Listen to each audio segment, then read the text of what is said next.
Donc, je vais poser la question, je vais discuter la question aujourd'hui. L'être humain est-il un robot comme les autres? Puisque dans le langage courant, on est souvent amené à finalement nous robotiser, nous automatiser dans différentes manières de nous comporter. Alors, pour essayer de traiter cette question, il faut remonter, comme toujours, à l'origine de la manière dont cette question se pose. Et cette question, en fait, n'était pas du tout posée de cette manière-là. Il ne s'agissait pas d'êtres humains, d'intelligence artificielle, ni de robots. Il s'agissait tout simplement de mathématiques. Et donc, je vais remonter 100 ans en arrière, un peu plus, quand les mathématiciens se posaient une question extrêmement importante pour les mathématiques. Et David Hilbert, mathématicien allemand, au début du siècle, il y avait la seconde conférence des mathématiciens qui s'est tenue à Paris, a posé 23 problèmes fondamentaux pour les mathématiques du XXe siècle. Il a reformulé certains de ces problèmes et en 1920, il a reposé un problème extrêmement important. Son objectif était de savoir si toutes les mathématiques, c'est-à-dire tous les énoncés mathématiques, tous les théorèmes mathématiques, pouvaient découler d'un ensemble fini d'axiomes. Un axiome, c'est un fait qu'on prend pour acquis. Par exemple, deux droites parallèles ne se rejoignent pas, ne s'intersectent pas. Donc, est-ce qu'il existe un ensemble fini d'axiomes qui soit correctement choisi, bien évidemment, à partir desquels on pourrait démontrer toutes les mathématiques? Et bien sûr, il faudrait que cet ensemble d'axiomes soit cohérent, qu'ils ne soient pas contradictoires les uns avec les autres, qu'on puisse pas donc avoir quelque chose qui puisse être découlé d'un ensemble d'axiomes et autre chose qui découle d'un autre ensemble d'axiomes, mais ces axiomes en question peuvent se contredire. Alors, cette question que Hilbert avait posée, et il croyait, lui, qu'on pouvait effectivement faire cette démonstration, eh bien, a reçu une réponse négative en 1931. Un mathématicien, logicien autrichien, Kurt Gödel, a démontré ce qu'on appelle l'indécidabilité des mathématiques. Il a démontré, c'est ce qu'on appelle le premier théorème de Gödel, que dans une théorie axiomatique, c'est-à-dire dans un ensemble d'énoncés mathématiques reposant sur des axiomes, donc des énoncés fondamentaux à partir desquels on va essayer de déduire le reste, eh bien, dans une telle théorie, il existe nécessairement des énoncés qui ne sont ni démontrables ni réfutables, c'est-à-dire dont on ne peut pas démontrer s'ils sont vrais ou faux. Et ça, évidemment, c'est un choc, parce que tout le monde croit qu'en mathématiques, tout est démontrable à partir des axiomes. Eh bien non, il y a des énoncés qui ne peuvent pas être démontrés comme étant vrais ou faux. C'est un choc pour les mathématiciens, mais Gödel va plus loin, puisque le second théorème de Gödel dit qu'une théorie mathématique, pour qu'elle soit cohérente, c'est-à-dire qu'elle ne soit pas contradictoire, doit nécessairement inclure des énoncés qui ne sont pas démontrables.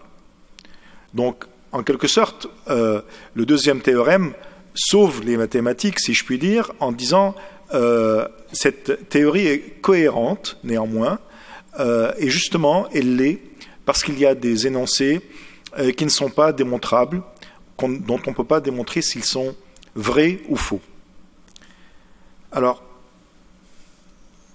il y a aussi une notion un peu compliquée qu'on appelle la semi-décidabilité, qui dit que si un énoncé est valide, donc je dis par exemple une propriété particulière des nombres premiers, alors si un énoncé est valide, le nombre d'opérations de déduction mathématique pour démontrer cet énoncé est fini, c'est-à-dire qu'on peut s'arrêter à un moment donné. En revanche, on ne peut pas savoir quand. Donc on peut calculer très très longtemps avant d'arriver à un résultat, on ne peut pas savoir quand. Alors, je m'excuse d'avance d'avoir commencé mon exposé d'une manière un peu peut-être abstraite en parlant de mathématiques. Mais il est important de savoir que les mathématiques sont le fondement sur lequel s'appuie bien sûr tout calcul, et en particulier les calculs qui s'effectuent dans les ordinateurs. Et les ordinateurs, les calculateurs, comme on dit en anglais, computer, ordinateur qui ordonne en français, sont le moyen, l'outil, l'objet qui finalement est celui dans lequel se déroulent des processus que l'on compare de plus en plus à la pensée humaine à travers ce domaine qu'on appelle l'intelligence artificielle. Donc il était important de mettre les choses au point sur comment fonctionnent ces ordinateurs, quels sont leurs principes. Alors, je parlais de 1920, de 1931, il n'y avait pas d'ordinateur. Les ordinateurs sont arrivés plus tard, mais avant d'arriver d'une manière matérielle, comme des machines, ils sont arrivés de manière théorique. Parce que la question, finalement, qui a suivi les théorèmes de Gödel, était bien, donc tout n'est pas démontrable, on ne peut, pour certains énoncés, on ne peut pas effectivement savoir ou calculer s'ils sont vrais ou faux, mais alors, qu'est-ce qui caractérise les énoncés calculables? C'est ce qu'on appelle la théorie de la calculabilité. Est-ce qu'on peut savoir si un énoncé est calculable ou non? Et ce problème, cette question, on a appelé ça le problème de la décision. Entscheidungsproblem, problème en allemand. En 1936, Alan Turing, en Angleterre, et Alonzo Church aux États-Unis, pratiquement simultanément et d'une manière différente, ont proposé et ont démontré que les fonctions calculables, c'est-à-dire celles qu'on pouvait effectivement démontrer, étaient des fonctions, en mathématiques on dit récursives, mais peu importe, des fonctions qu'on pouvait décrire comme un algorithme. Or, le mot algorithme, vous l'entendez très souvent, je pense. Vous vous demandez peut-être ce que ça signifie. Un algorithme n'est plus ni moins qu'une séquence, une procédure de calcul, une séquence donc d'opérations successives qui va à un moment donné s'arrêter avec un résultat. Et donc, ce qui est calculable, c'est une fonction qui peut s'exprimer par un algorithme, c'est-à-dire des séquences de calcul qui s'arrêtent. Et l'arrêt est important. J'avais dit que quelque chose qui est démontrable, on ne peut pas prévoir exactement quand le processus de calcul s'arrête, et c'est bien ça le problème, mais on sait que si l'énoncé est démontrable, ça doit s'arrêter à un moment donné. Alors, Alan Turing a introduit, pour expliquer ce concept, ce qu'on appelle aujourd'hui la machine de Turing, ou la machine de Turing universelle, qui est ce modèle théorique de l'appareil qu'on appelle ordinateur ou calculateur, qui ne fait rien d'autre, en réalité, que de suivre une séquence d'instructions, de calculs élémentaires, partant de données initiales, pour transformer ces données initiales en un résultat, c'est-à-dire en d'autres données, et s'arrêter à un moment donc fixe. Donc on va donner à l'ordinateur des informations, une séquence de 0 et de 1, comme on dit, c'est-à-dire une manière de formuler ces données, et il va transformer ces 0 et des 1 et ces 1 qui sont en séquence en une autre séquence qui sont les données de sortie, et on va pouvoir les lire, on va pouvoir les utiliser. Et bien sûr, ça doit s'arrêter à un moment donné. Donc un ordinateur ne fait rien d'autre que d'appliquer des algorithmes. Qu'est-ce que c'est qu'un algorithme, finalement? Eh bien, vous appliquez tout le temps des algorithmes. Quand vous avez une recette de cuisine, cette recette de cuisine vous dit, voici les données d'entrée, ce sont les ingrédients. Tant d'œufs, tant de farine, par exemple, si vous voulez faire une tarte ou un gâteau, tant de sucre, tant de beurre, ça c'est les données d'entrée. Et puis vous allez les transformer à travers des opérations qui sont très précisément décrites par le concepteur de la recette, le programmeur, et à la fin, vous allez obtenir un résultat. Vous avez transformé, vous avez mélangé, etc. Et les produits mélangés ne sont pas du tout ceux qui étaient là à l'origine. Et vous allez ensuite mettre ça au four pendant un certain temps, attendre, et vous allez ensuite déguster votre gâteau. Et ça, c'est le résultat de l'algorithme qui s'arrête. S'il ne s'arrêtait pas, vous ne mangerez pas.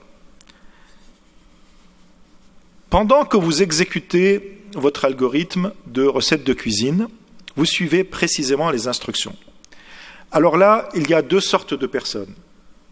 Ceux qui exécutent la recette exactement, et qui sont satisfaits du résultat d'ailleurs, parce que la recette peut être très bonne, et puis ceux qui font un peu de fantaisie, qui ajoutent telle chose, qui retranchent telle autre, qui n'est pas inscrite dans l'algorithme, qui n'est pas inscrite dans la recette. En quelque sorte, vous sortez de l'algorithme, vous refusez de le suivre tel qu'il est. Un ordinateur ne fera jamais ça. Il exécutera son algorithme tel qu'on lui a donné, et exactement tel qu'on lui a donné. Oh, on peut ajouter des fonctions aléatoires qui tirent au sort, par exemple, telle ou telle action qui se surajoute à l'algorithme de base. Il n'empêche que ce que l'on obtient, malgré ce tirage aléatoire, reste dans l'algorithme qui est donné à l'ordinateur et qu'il doit exécuter.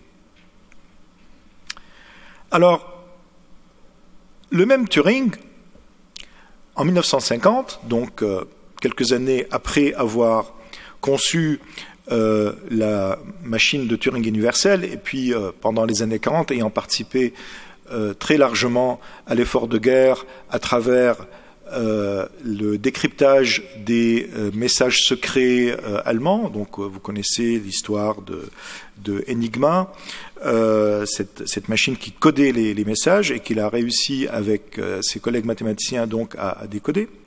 En 1950, Alan Turing a écrit un petit article très facile à lire, traduit en français d'ailleurs, on peut le trouver facilement, dans une revue de philosophie qui s'appelait Mind, donc esprit,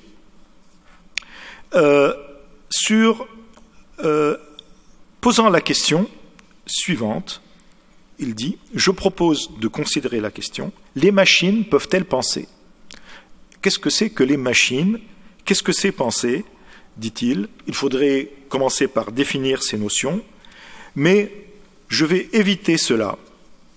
Je vais éviter cela parce que ça peut être dangereux de définir très précisément ce que c'est que penser.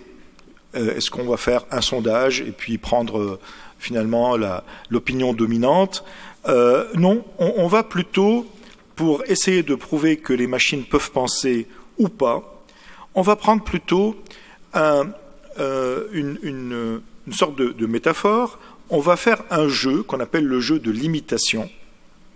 Et ce jeu de l'imitation va consister à dire, je vais mettre un ordinateur, donc programmé comme il faut, et je vais mettre un être humain, et un interrogateur qui est de l'autre côté d'un écran, il ne voit pas qui est qui, et il leur pose des questions, et à travers les réponses que l'ordinateur d'un côté, l'être humain de l'autre donne, eh bien, si au bout d'un certain temps, cet interrogateur n'arrive pas à distinguer l'être humain de l'ordinateur, eh bien, c'est que l'ordinateur pense, puisque finalement, on ne peut pas savoir s'il ne pense pas ou s'il pense, étant donné qu'il est semblable à l'être humain. En posant le problème de cette manière-là, avec ce jeu de l'imitation, tout de suite, le lien avec l'être humain a été fait.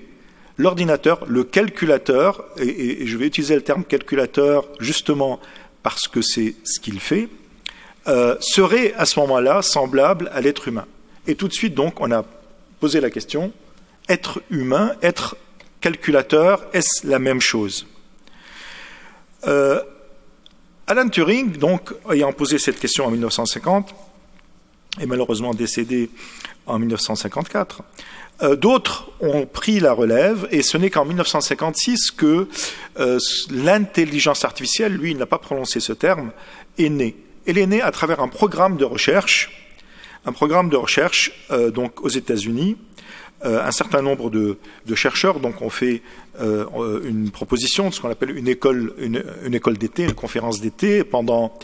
Ils se sont isolés pendant 2 mois, une dizaine de personnes, pour essayer de répondre à la question formulée de la manière suivante, formulée en disant on va partir de la conjecture, de l'hypothèse donc, que tout aspect de l'apprentissage, je suis en train de citer, tout aspect de l'apprentissage ou toute autre caractéristique de l'intelligence, donc intelligence humaine, peut en principe être décrite d'une manière tellement précise qu'une machine peut être conçue pour la simuler.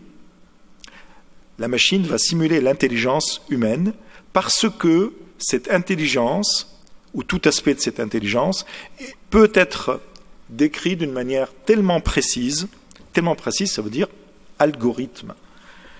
Eh bien, leur programme, c'était de trouver comment des machines pourraient utiliser le langage, la langue naturelle, former des abstractions, des concepts, et résoudre toutes sortes de problèmes, et s'améliorer par apprentissage. Alors ça, c'était le programme de l'intelligence artificielle de 1956. On est en 2021 et ce programme n'est toujours pas résolu, bien que on annonce de partout que c'est pratiquement fait, que bientôt ça sera terminé et que nous atteindrons ce qu'on appelle l'intelligence artificielle générale. Alors notez, je parle d'intelligence artificielle ici, le robot qui était dans mon titre, le robot est de l'intelligence artificielle incarnée, matérialisée plus exactement, puisqu'il n'a pas de chair, qui interagit avec le monde physique. Mais son intelligence, sa capacité de penser, entre guillemets, c'est celle dont je parle. Alors sur quoi s'appuie cette intelligence artificielle? Elle s'appuie sur d'abord ce qu'on appelle la représentation des connaissances. Comment dans un ordinateur, dans un calculateur, on va représenter des connaissances et pas juste des 0 et des 1, que ces 0 et ces 1 aient un sens, une signification.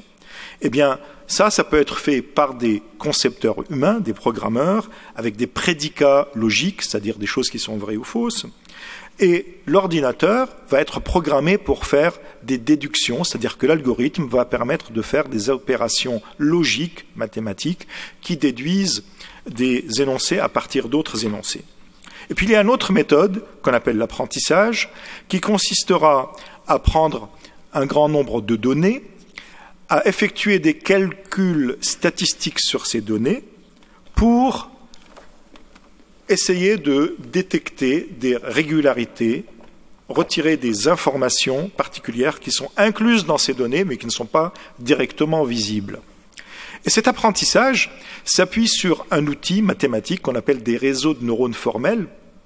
Alors notez, réseau de neurones formels, le neurone c'est la cellule de base du cerveau et notre cerveau contient environ 100 milliards de neurones. Aujourd'hui, sur des calculateurs, on peut programmer plusieurs centaines de milliers de neurones. Et qu'est-ce que c'est qu'un neurone? C'est une petite opération de calcul. On a élaboré un modèle formel du neurone en 1943, le modèle de McCulloch et Pitts, un neuroscientifique et un logicien, qui est un modèle simplifié, évidemment, pour faire des calculs très simples. On prend des données en entrée, on transforme par un petit calcul et on envoie un signal en sortie. Et si on met cela en réseau, eh bien, en fait, on peut approximer des fonctions mathématiques d'une manière assez précise. Ce n'est que du calcul. Est-ce que le cerveau Est-ce que notre cerveau humain fonctionne de cette manière-là, alors que justement, notez bien, on utilise des neurones. Donc, tout le langage, et c'est important, tout le langage qui est utilisé pour désigner ce qui se passe dans l'ordinateur, dans les systèmes d'intelligence artificielle, est hérité des concepts qui existent dans le cerveau humain. On parle d'intelligence artificielle, on parle de réseaux de neurones. Est-ce que finalement, c'est la même chose, ce qui se passe dans notre cerveau et ce qui se passe dans les ordinateurs? Alors d'abord, je voudrais insister sur l'utilisation de la langue, du langage, du vocabulaire, qui, par métaphore, par métonymie, rapproche ce qui se passe dans le cerveau avec ce qui se passe dans le calculateur.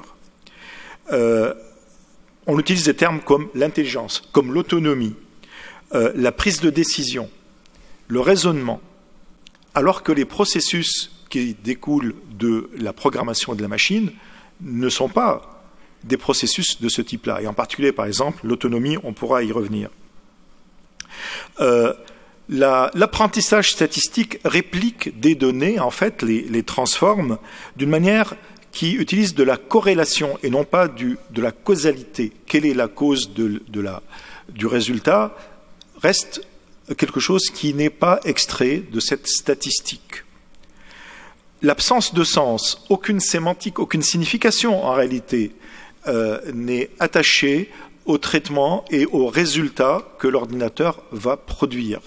Il ne s'agit qu'une transformation de données, c'est-à-dire de nombres, en d'autres nombres, mais la signification, elle est portée par les êtres humains ou les êtres humaines, et elle n'est pas finalement véhiculée par les processus de transformation de l'ordinateur. Aucune compréhension du contexte, du sens, l'incapacité donc de former des concepts qui soient ancrés dans la réalité physique, la réalité matérielle.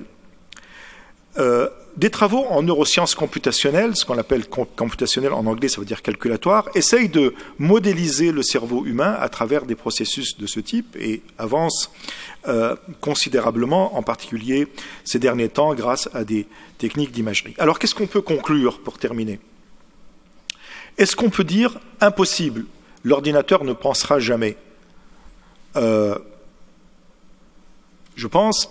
crois que c'est une affirmation qu'on ne peut pas retenir. Pourquoi? Parce qu'on ne peut pas affirmer à l'avance que jamais la science, la recherche, n'aboutira à réaliser une machine matérielle qui pourra simuler la pensée humaine. Mais la machine d'aujourd'hui, le cerveau humain, n'est pas représenté par elle. La description que j'ai faite de la machine de Turing, c'est-à-dire de tous les ordinateurs et de tous les programmes d'ordinateurs qui existent, montre que les mécanismes algorithmiques calculatoires qui se déroulent dans la machine ne sont pas comparables, ne sont pas identiques, ne simulent pas les mécanismes qui se passent dans le cerveau, qui sont les mécanismes de pensée. On ne peut pas réaliser cette machine qui sort de l'algorithme, comme la pensée humaine sort de l'algorithme. Pourtant, les travaux de recherche avancent, mais la machine de Turing délimite par elle-même, je dirais, le fonctionnement en un fonctionnement algorithmique. Mais il faut quand même bien voir que ce chemin de la machine vers la pensée, il est complété, et ce sera mes derniers propos, il est complété par un schéma de la pensée vers l'algorithme que nous vivons dans nos sociétés aujourd'hui. L'automatisation de l'être humain, la transformation de la pensée humaine et du comportement humain en une pensée algorithmique, en une démarche algorithmique.